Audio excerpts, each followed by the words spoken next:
This is a completely optional step for the homecoming layout, but if you want it to be more creative, here is something that you can do. First, we need to turn all of the text on the left-hand side of the spread, and then these two white. It'll make sense why later. Take your text tool, your typing tool, and highlight the word homecoming. And then text color is up here. It's between the 100% and the A with the period. There's a T and then an arrow next to the T. Click the arrow and choose paper. You're going to repeat this for all of the text around your page.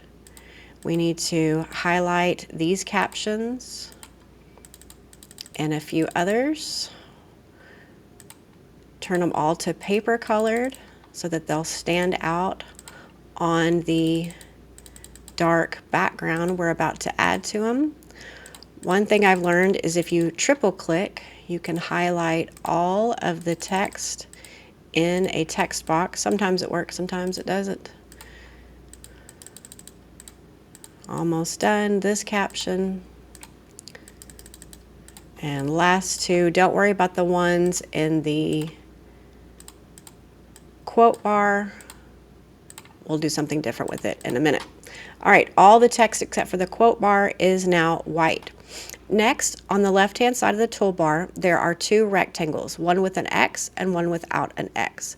Choose the one with the X, and I need to zoom out a little bit. I'm going to go to Control- on my keyboard.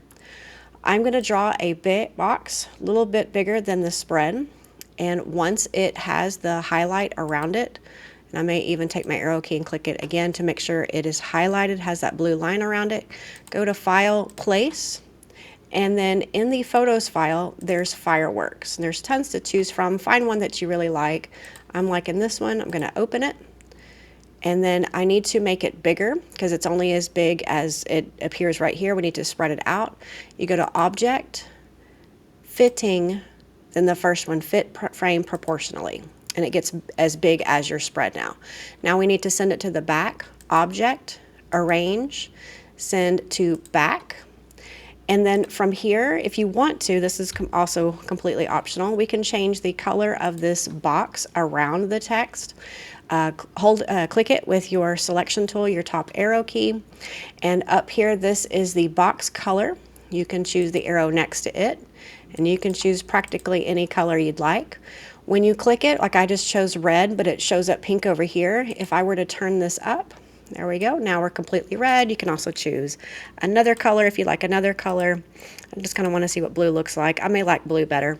If you don't like it as bright, you can turn the tint down if you want to. This is your time to have fun with the page and make it as creative as you want it to be. If you would like to do this bonus option, go ahead and also save this or save a copy. And I would probably save a copy. That way you have the plain one and the more creative one. I'm going to save a copy and call this one my creative version of this page and save it under my downloads. And you can also turn this in as a PDF if you would like to.